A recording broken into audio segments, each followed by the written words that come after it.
Good afternoon. Thank you all for coming. On behalf of the Latina Law Student Association and the Institute for Legislative and Governmental Affairs, I welcome you all to this very special presentation by State Representative Juan Candelaria from the 95th House District in New Haven in Connecticut. And this is a really exciting event. I know that we all study the law, how it works, but I thought it might be interesting to learn from a lawmaker about the process of getting new bills made and how that works. And Representative Candelaria has been very successful in getting a number of very important bills passed in Connecticut.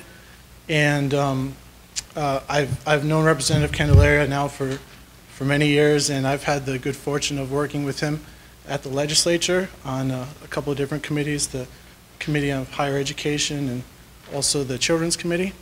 And so we're very grateful that he was able to take time away from this very busy legislative session right now in Connecticut. So without further ado, please help me welcome Representative Juan Candelaria.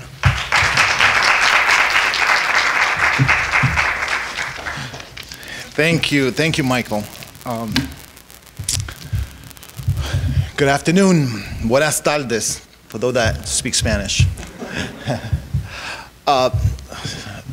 When Michael called me and invited me over to say a few words and to talk a little bit about what I've done in Connecticut and also talk a little bit of how I was formed, right? Not in the sense that you're thinking, but how I was formed to become a politician and what was instilled in me to do that.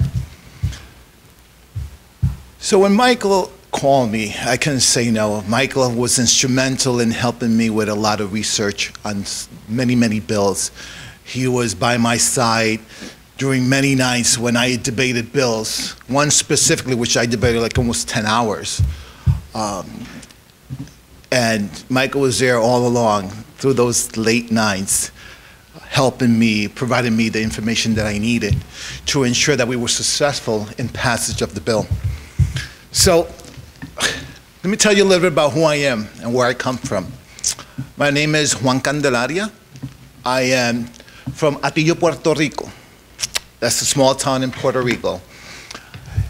And my parents, trying to look for a better quality of life, we migrated to the US back in 1979. If you figured that out, you'll know my age. But we came to New Haven, and what we saw, we liked. It was an opportunity for us to grow, to learn, to know other communities.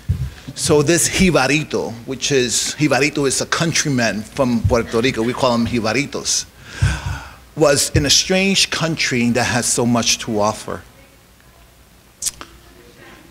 So going back to when I was in the island, seeing this 8-year-old boy, my father worked in the farms milking cows so that we could, sell it in the different farm markets. And coming to this strange country and seeing the potential of growth was amazing. Went through school in the New Haven public school systems, then attended college. But there was one thing that was wrong within my community. There were many issues that needed to be addressed. And I wanted to be part of that process, but I did not know how. So I engaged a local alderman to provide any type of assistance that I could in helping them clean up the neighborhood. There was a lot of drugs in the neighborhood, a lot of blighted property. And I didn't want my own children to grow up in that type of neighborhood. So I wanted to make a difference. And the way I could do that difference was by engaging in the political process. No intentions of running. So I reached out to this alderman that was there for almost 17 years. So I want to be helpful. How can I engage? How can I make this neighborhood better for everyone? And the response that you're giving me now, and you weren't there, that's the same response I got. I was totally ignored. Maybe because he was comfortable in being in the position for so long. So I said, how am I going to catch his attention? There's only one way to catch an elected official's attention, and that is by running. And that's exactly what I did. I went downtown, filed my paperwork, and I was a candidate. It was that simple. But that wasn't my purpose. So, as politicians always do, they called the meeting, and we were all in a room. Says, well, we don't need you to run right now. We'll help you be part of the process. We'll find the solutions. And I said, fine. As long as I'm engaged and I will be part of those solutions, I have no reason, no intentions in running. So that was the last conversation I had with that individual. And then 2 years passed, and I ran, and I won. And that's how I got involved in local politics. I became an alderman. Some cities call it the local council. And did a lot of changes. Increased police force within New Haven. We cleaned up the all blighted properties. And we took a lot of the families that were living in the neighborhood and helped them become homeowners. So our neighborhood, which was primarily renters, many of them became homeowners, which changed the demographics of the neighborhood, because once you own something, you appreciate it, you take care of it. So moving forward, a great friend of mine who was the state rep before I took over, he tragically died in a car accident. And I remember, and it's personal to me because the day before we were together, we were at a meeting together, and he was talking to me, but it was weird, the conversation. He was saying, Juan, get ready, because you're going to be the next state rep. I said, well, the next state rep, that's going to happen when you move to the Senate. Then I'll run. He said, no, get ready. And around 3 o'clock that morning, I got a call from a good friend of ours. He says, you know what? Johnny has passed away. And the rest is history. I ran for office, and here I've been. And trying to fill his shoes was a task. He was a Latino legislator, had done a lot of legislation around the Fatherhood Initiative, connecting fathers to their children and making sure that they were part of their lives, to the point that he took this to the national level at the National Hispanic Caucus of State Legislators, where I'm currently the treasurer right now. And what we do is we do a lot of policy at the national level that impacts all Latinos throughout the United States. So, you know, I admire you for taking this career. Going to law school is not an easy task. It requires a lot of commitment and appreciation for the law. But it's also nice to understand the other side of the process, how the bills become law. And we could read how a bill becomes a law in a textbook and assume that that will be the process. But there's more behind that. And I'm going to tell you a little bit about it. We have the legislative process where we come up with it either through an advocate or we see a need in the community and we draft an idea. For example, I'll talk a little bit about a bill that I did. In Connecticut, we passed a historic bill, which was drive-only license for undocumented immigrants. Now, you might say, why would I engage in that type of policy? Well, and we could debate this, but a lot has not been done at the national level to address that issue. And as local legislators, I think we have a responsibility to every constituent. And what did I do? I met with many of those immigrant communities. I took a road trip. We went throughout every state in Connecticut, every city in Connecticut, meeting families in the suburbs, in urban cities. And I thought I was going to find probably 5 people that were supportive of this type of legislation. No, there were hundreds of people hiding in those communities because they were afraid of driving, afraid of doing the simple tasks that we do on a day-to-day basis, like go grocery shopping, or take our sibling to school, or our child to school, or take our mother to the church. Those simple things they were afraid of doing because they were afraid of being caught driving and put in prison and being deported. So imagine your worst fear and living that worst fear consistently. This is what these families were living. And that's why I became so passionate in ensuring that I find a solution to their problem. You know, I remember a story where a mother's child was testifying, and he goes, my worst nightmare is that my mother is going to be stopped by the police. She's going to be incarcerated, being deported, and I'm going to stay by myself. That was my biggest fear. And I connected with that.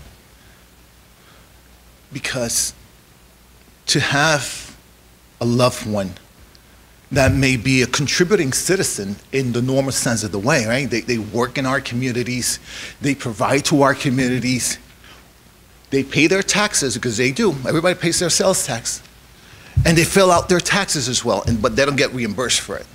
That's another conversation. So they contribute over $1 trillion to our economy.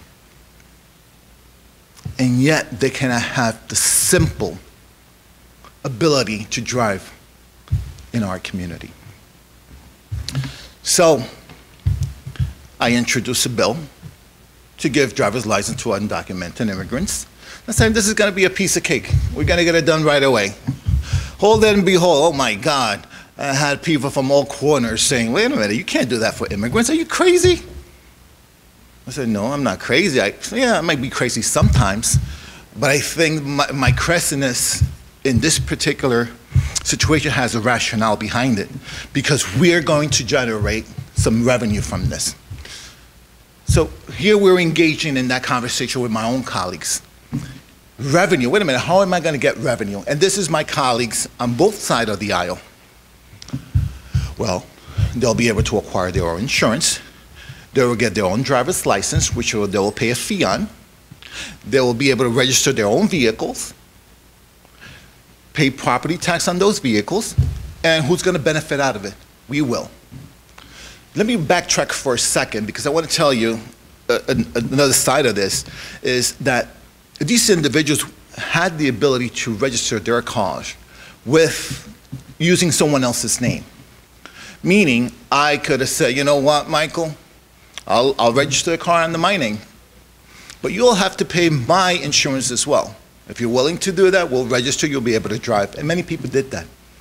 There were instances where either they were involved in a car accident. I know one particular instance, the lady was involved in a car accident. Car was totaled. They reimbursed her about, the insurance paid about $12,000. The individual who registered the vehicle took the money. When she came back to claim it, you know, I need to buy another car because I need to get to work. The person said, well, this is my money. The car is under my name. And if you continue to harass me, I'm going to call the police. And what did that person do? They were so afraid they went away. You know, it was hearing those type of stories that really motivated me to do the bill. So as I'm talking with my colleagues and talking a little bit about the revenue piece of it, they were more interested. But then came other questions. Well, if we do this bill, are they going to be able to vote? I said, no, they're not going to be able to vote. They have an identification to drive, and it's a drive-only identification. It doesn't give them the ability to vote. Well, I don't know. I'm afraid that that could happen. Can we put something in the bill that identifies them as immigrants? I said, well, we don't want to single them out. I don't think that's fair. But I'll be willing to compromise. And how do we do that? On the back of the license, very small print, it says, drive only. So if a police officer stopped them, they'll be able to identify that that was a drive only license. And in the front, in letters said DL, DO, drive only. Our regular driver's license says DL, there says DO. So that was an identifying marker, but it wasn't as obvious. Because the last thing we want to do is pass legislation to benefit an individual, but at the same time we're punishing them by singling them out. So those changes within the legislation happened. So I had some of them convinced. So what was the next step? It was a public hearing. And we had to ensure that we get everybody's attention. So what did I do? Remember I talked about traveling? Many cities, I did that. And I met with these communities. And we held a public hearing in one of our local schools. It was a public the largest public hearing in the history of any bill that was heard in the Capitol. We had over 3,000 people come out in buses. We filled the school to capacity. They had to shut down the school. But I wanted to make a point to the Transportation Committee. These are the families that will be impacted. These are the families that have the need, and that we have a responsibility to provide some alternative. And that worked. We had the public hearing. The bill went directly to the floor, but it wasn't there. We still had to negotiate. We still had to negotiate with our colleagues because they were concerned. So we did the P's on the drive only on the back of the driver's license, so that worked very well. Then the other piece we had to negotiate, how are we going to fund the cost to issue these driver's licenses? So we had to find money within the budget. And how are we going to pay for it without allocating, moving resources that have been allocated just to provide services to that population? So from the fees that was generated from the license, we were able to pay for additional workers to do that. And that brought many people's attention. But then I came back again to another road, blocking the road. One of our colleagues said, well, we need to ensure that these individuals will become U.S. citizens. How can we do that? Would they be willing to file an affidavit stating that they will become U.S. citizens? Sure, I don't see why we wouldn't. I think that's the goal, to become a U.S. citizen, right? Be a productive citizen. So we worked that into the legislation. Then there's one piece of the legislation, because the law can be interpreted in many, many ways. It depends who's reading it. Exactly when you read a book. I could interpret a book in a specific way. What was the meaning of that book? What was the message of the author? Michael can interpret it in a different way. So within the language of the bill, we put in that an acceptable form of identification would be their passport, their consulate ID, and also a birth certificate, no, a baptismal certificate or other similar document. But we as legislators understood it, and as we have our legislation being reviewed by attorneys as well, we understood that other similar document, birth certificate, will fall under that category. So we passed the bill, becomes law. It was a nightmare because a lot of people came out of the workforce and signed up for the driver's license. And when many people went with their birth certificates to apply for their driver's license, they were rejected because the department interpreted other similar documents as a baptismal, either a marriage certificate. That's a similar document. So many of the people that we try to help were rejected. They were sent back home, their hopes killed because they couldn't achieve at least having the driver's license that they so aspired to. So last year, we made a fix to the law. And again, that brought up another conversation. When I passed that bill, it was a 10-hour debate, standing there for 10 hours without a bathroom break. So imagine submitting a fix to the bill second time around. I didn't want to do it, to be honest with you. I said, I don't want to be up there for another maybe 5 hours. But thank God we cut it short, because we negotiated before debating the bill. We engaged in negotiations, and there was something they wanted as well. Okay, so we won't oppose your bill. We won't debate it. So don't debate out, just limit the debate. And that's how it happened. It was like a 2-hour debate. We were able to fix it. So although we intended within the language of the bill to utilize birth certificates as part of the identification, what was being interpreted was something totally different. So you see, at least you get a perspective of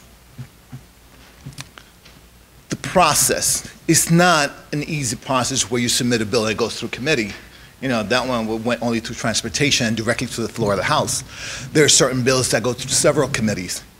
So you have to engage every colleague in those committees, both House and Senate, because in Connecticut, the committees are chaired by a House member and a Senate member. So not only you need to convince your own colleagues to ensure that your bill moves along the process, you have to also convince your Senate colleague to ensure that they are in favor of the bill and that they will support the bill so that we can move it along. Because the problem is, if we don't get a public hearing on a bill, the bill does not move forward. That's what it says in the textbooks, right? But the reality is you can still make that bill reappear, you know? And I've done that many times, you know? Many times my colleagues say, we don't like the bill, they're not gonna hear the bill. I said, okay, I'll find a way. So you could amend a bill on the floor. If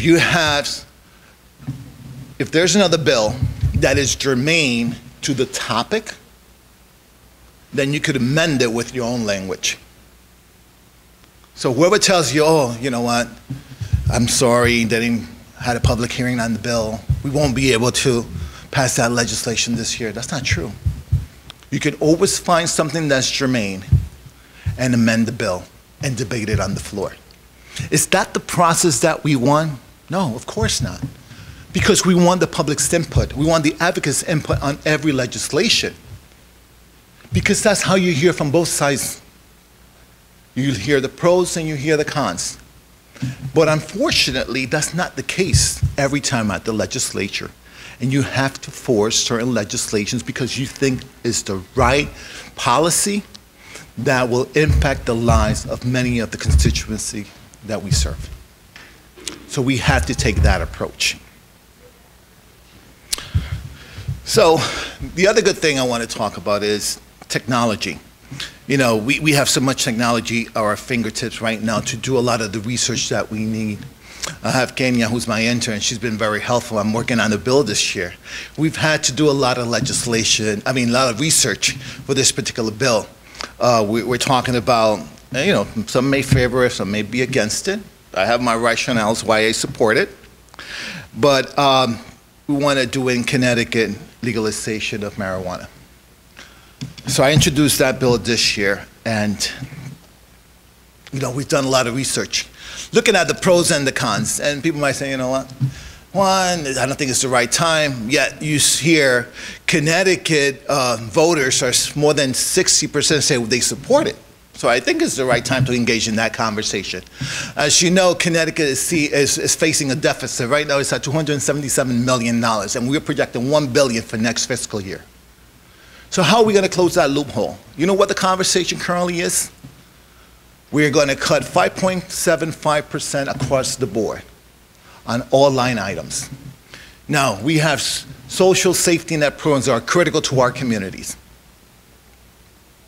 Mental health, right? Daycare. Those are things that are critical to families. Having that assistance can either make them or break them. So I offer, you know, every time I get an opportunity, I say, well, I have a bill, I have a proposal. There's a legalized marijuana in the state of Connecticut. And then there's a bunch of debate about that. And I know that we can engage right now in another debate on your opinion on something of that nature. And we heard about Colorado, so thank God we reached out to the proponent in Colorado who passed the legislation. He agreed to come over and testify in my bill. Hopefully that will get some support, some legway. But you know, we want to engage in the conversation and hear both sides of the story. But again, this bill didn't get a public hearing. But I forced an informational hearing where we're similar to a public hearing. I'm going to have a panel of people to come and speak and testify from both sides of the aisle. Those are pros, those are against it. Because we want to hear. We really want to get the input. Because this will be a major impact to our state if we make it into law. Of course, like I said earlier, you know, it's informational. The bill is currently dead because the committee did not raise the bill. And I'll explain that. Basically, a bill gets referred, once I introduce the language, it gets referred to a committee of cognizance. That committee will raise the bill, and it's up to the chairs if they want to raise the bill for a public hearing. In this particular case, they did not raise the bill for a public hearing. So I met with leadership and I said, I think this is a topic, because this is my second year introducing the bill. This is a topic that merits a conversation One, because the voters are asking for it, and secondly, because we're in a financial crisis and this is a solution to the problem. That does not mean that because we legalize it, and this is my argument, I'm going to go out and smoke. I've never smoked it. Well, maybe I tried it once when I was 16. Let's be clear. But that doesn't mean that I'm going to go and smoke. I just don't do it, right? So, we had the public hearing. We'll get a good panel of people to testify. Tonight, I'm heading over I have families that, I'm meeting with about 50 families tonight at 8 o'clock, who their children have terminal illnesses. And they want us to pass this bill. Now, you hear about a lot of health concerns. And yeah, I mean, there are some concerns. But yet, we passed medicinal marijuana to help a lot of these patients with terminal illnesses to continue to extend their life, to survive, to do their normal activity as they did in the past. So that's one of the things that's before me right now. And hopefully we'll listen to the bill. Hopefully we'll get it passed. I already identified vehicles. Remember I told you I can amend a bill on the floor? I already identified that several months ago. So at the end of the day, if I have to bring it to the floor and amend the bill, we'll do that so that we can have a serious conversation.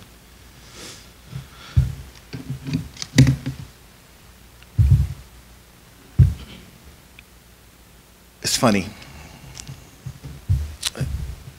because I normally like to engage in conversation instead of me having people look at me and listen to me. I get bored listening to somebody for so long. So I could imagine if you feel the same way. So I'm going to engage you guys and question if you have any questions or in processes, because it's critical. There might be something that you have on top of your head that you want an answer to. But I've been in the legislation for the last 14 years, and it is a fulfilling experience. I'm honored to serve, to have the people's trust. Because when you go out there to those polls and you cast that vote, it's because you believe in that candidate, you believe in their message, and you believe that they will make a change that will impact your life. That's the reason we go out to the polls, because we feel inspired. How many of you have not been out to the polls because you don't feel inspired by the candidate? You'd rather stay home. And I know that has happened to many of you. Before I got elected, that happened to me. Now that I'm an elected official, I have to go out every time and vote, you know? Although if I say candidate I'm not too fond of, but I go out there and cast my little vote. But that's the good thing about the process. So I encourage you to engage. Engage with your local alderman. Engage with your local state rep or senator, so that you could at least intern and get that experience to understand and see how that bill becomes law. It's exciting, because you'll understand the background mechanics and the politics of how that bill became a law. I know that Michael has experienced that before. And actually, as I came in today, we were talking about a little story that we in the legislature, I was president of the Black and Puerto Rican caucus. And we were negotiating a bill which was excessive force. You've seen the news, what's been happening, police using excessive force. And we wanted a bill that held police accountable. In that bill, we included language for the use of body cameras. But our leadership did not. It was the last day of session. We were been engaging in conversations for the past month about bringing the bill to the floor, having a debate and a vote on it. But the bill was not being called. So here we are, 10 o'clock at night, I'm saying to my colleagues, they're not going to call the bill. And there's a lot of other many important bills that they want on the agenda, what we call on the goal list. All the bills we have on the list, and we call that list the goal list. There's a lot of bills on that goal list that they want. How are we going to make them listen and understand that this bill is important to my community? So what's the other option? We got a filibuster. And I know you've heard that term before. So here we have a good colleague of mine brings out a bill that penalized farmers and grocery stores if they did not post a sign stating that their products, their vegetables or fruits were organically grown in Connecticut. Great bill, right? Who doesn't want organic products from your own state? So I said, this is the opportunity. You know, we're going to utilize this bill. So I called, there's 20 of us, right? When I'm saying 20 of us in the Black and Puerto Rican caucus, Latinos and African Americans. So we all huddle. We look like a football team. We're huddling. This is what we're going to do. I said, well, you sure you talk at least, you got to talk 15 or 20 minutes. Because that's the only other way they're going to pay attention. And I need everyone to touch that red button is to signal that you want to speak. Make sure that everybody touch that button. Okay, Juan, we're going to touch that button and we're going to speak for a long time. I said, okay, great. I got my colleagues' support. We're going to get this done.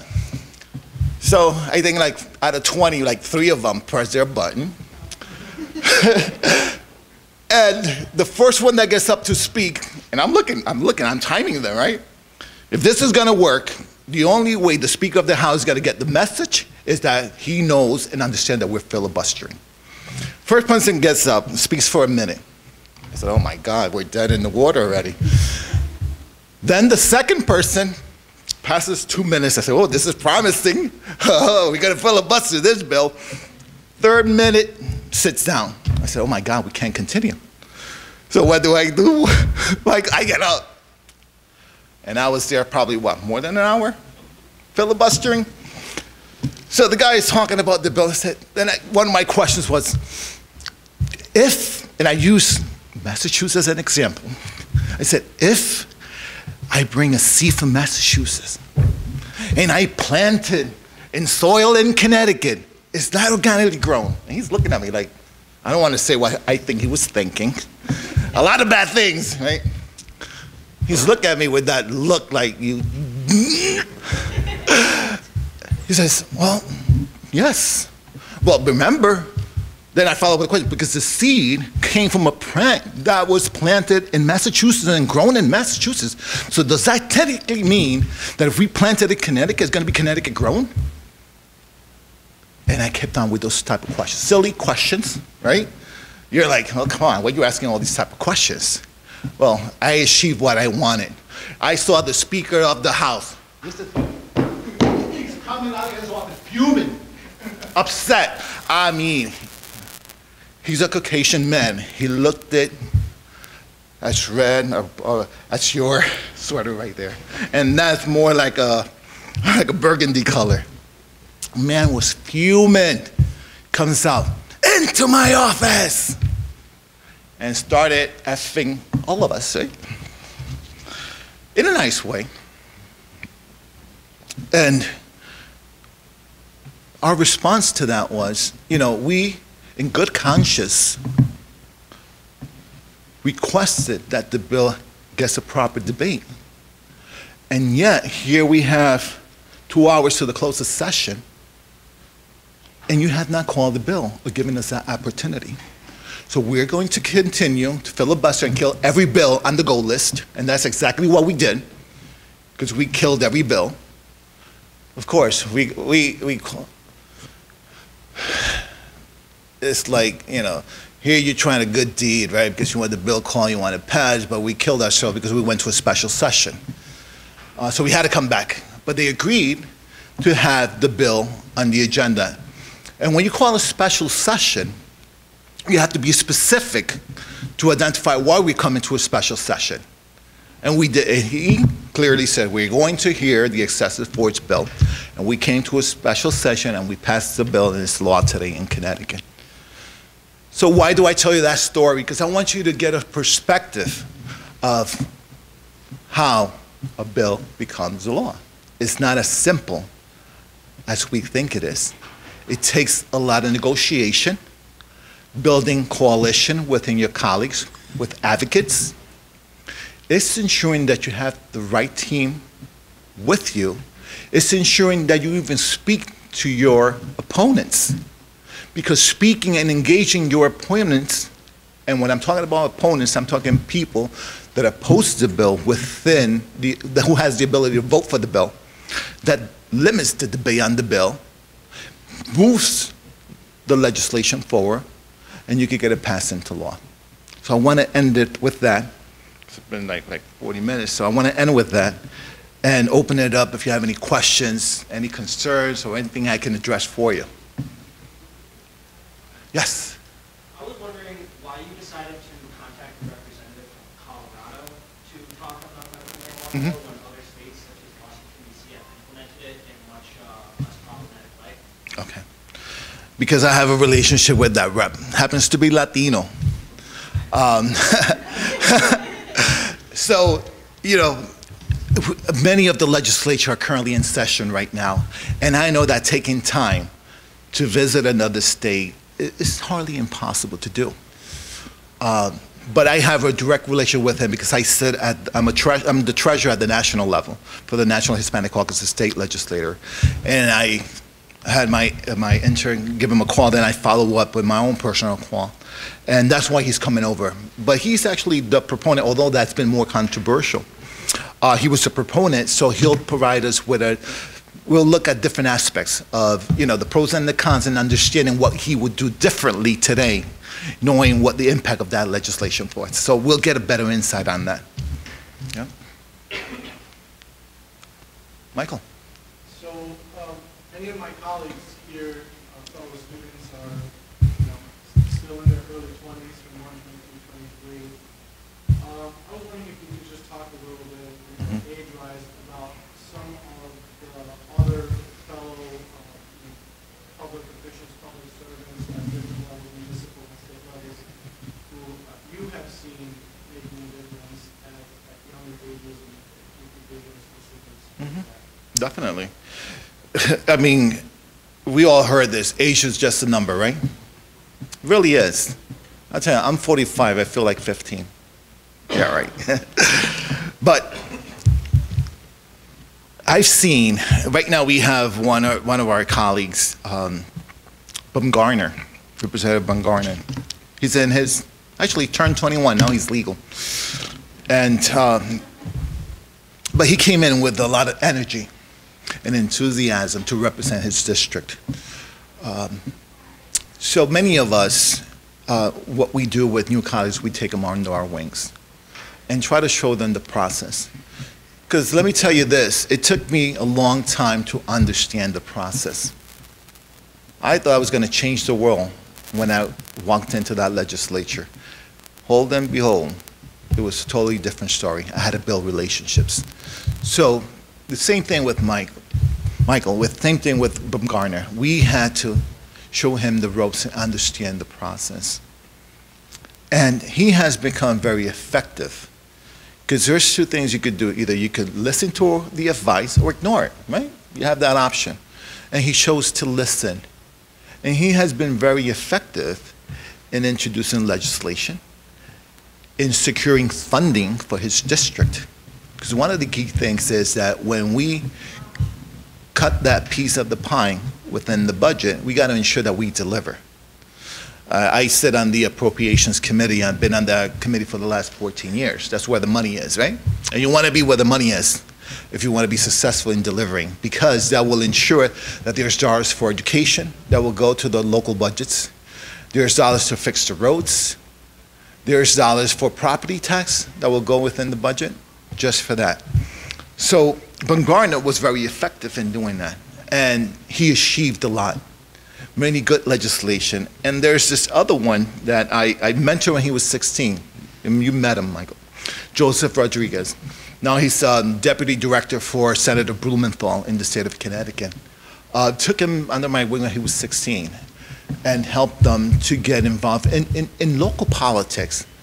And when I be getting involved is going door to door on election season, talking about the behalf of the candidate, helping on election day pull out the vote. Because one of the things, if you live in urban cities, most likely you have to do a GOTV operation, which is, go and get out the vote. Where we have to hire drivers and pullers, people that will go and knock on the doors, get them in the car. You're not like, yeah, I've seen that before. Especially in minority communities, it's a fact. We have to pull out the vote. Except when we had the presidential election for Obama. People, they went to the polls. We didn't have to get them. They were at the polls. But when there were smaller elections, local elections, people are not enthusiastic about local elections. They care about the national elections. That's what gets people excited. So that's how I got them involved, and I encourage you to do that. Just call your local representative and get involved in their campaign. Because having the opportunity to go door to door and listen to the voters and their opinions and what they think about the process is very amazing. Some of us call us, well, you guys don't do anything. But there is a lot of the processes that go behind the scenes that many of our constituency are not aware of. And he got involved, and he became alderman, representing a district, we call them wards, within my district. And from there, he moved on, worked for the mayor, and now he works for the U.S. Senator. So we've seen a lot of young, talented people move up the ranks because of getting involved in the process. So if you have the opportunity to do that, I encourage it. It will be an experience that you will never forget. You will meet a lot of great people, and you will make a lot of great connections.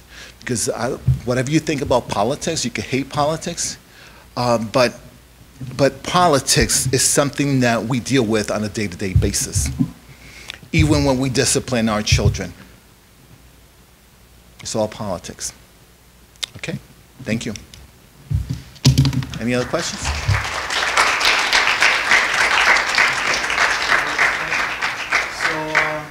Thank you again. Special thank you to Representative Candelaria. I also would like to thank Professor Wolf, who is our academic advisor, and Awilda Cardona and Amy Feliciano for helping to put this wonderful event together.